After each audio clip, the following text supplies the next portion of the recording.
Hi everyone, what's up? This is Anna. Welcome back to my reading for Tuesday, February the 11th. And I'm going to go ahead and get this Oracle card out. It's the same Romance Angels Oracle card. I'm going to be using it all week. Oh, and I forgot to mention it yesterday, but I am using this tarot deck called the Silva Era Tarot. It's a very simple, very awesome deck for like beginners and that kind of thing. But I just want to use something kind of rather simple. I didn't want to get all super symbolic this week. All right, love yourself first. This card says your self-respect makes you more romantically attractive. Okay. And I know people are like, well, oh yeah, I have to really love myself and really put myself out there and all this stuff and really be self-assertive, whatever. But if that's not your style, if that's not your style, what this card simply says is that you need to have self-worth. So loving yourself means you give yourself self-worth. You may not be where you want to be or you wish to be financially or the career-wise or whatever, right? But regardless of where you are in life or what station in life you are at this present moment, you do have to give yourself that self-worth. You need to, when you meet someone or if you are in a relationship, you need to make things clear and let people know that, hey, there are boundaries. You can't cross this boundary. There's respect me when it comes to certain things, that kind of thing. We all have boundaries. There are things that we will tolerate and there are things that we're not going to tolerate. So this card, plainly speaking, is telling me that you shouldn't have people running up all over you. Okay, so whether this is romance wise or even related to family, family can be number one culprit when it comes to, they think they just they could run all over you, and that is not the case. We're not on this earth to allow our own family members run up all over us.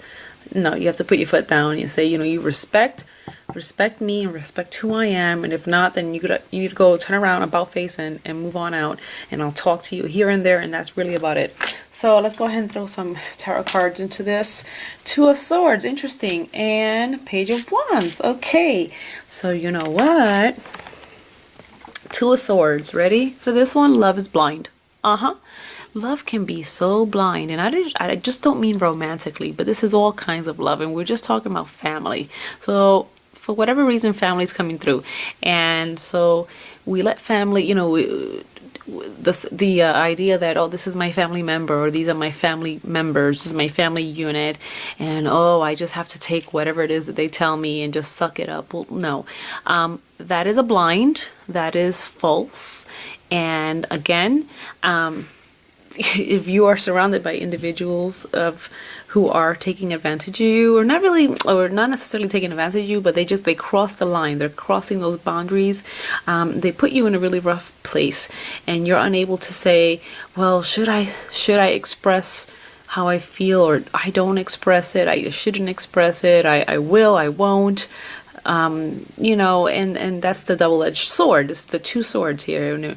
We're in our minds. We're having problems with figuring out when we should tell our family member, hey, enough is enough, and put our foot down, as opposed to just keeping it to ourselves. Okay, so enough about that. The Page of Wands comes in. I like how the page, she's facing away from the Two of Swords. So this Page of Wands, okay, I'm going to put this back here for now. This Page of Wands is saying it's time to measure up the situation. It's time to take a very good look at it. And whenever I see the Page of Wands, it doesn't matter which deck, mostly when it's right away. And I really like, people are like, oh, initiative and power and all this stuff. But I always see the person as measuring the stick, the staff. Right, measuring that wand, the staff. And so there are things that you need to look at closely, all right? So, and I like this because it's a moving away from the Two of Swords, that indecisive. So we're removing the blinds, and it's funny because this blindfold is pink. I don't know if you can see it. These are black and white deck with splashes of color. The blindfold is pink, but then over here, there is no blindfold, and we have instead of pink, like a rose or a flower on top of the person's head, right? So this is telling me that, yep, you're removing that blind and you're saying, look, that I need to figure out a new course of action. I need to put my foot down.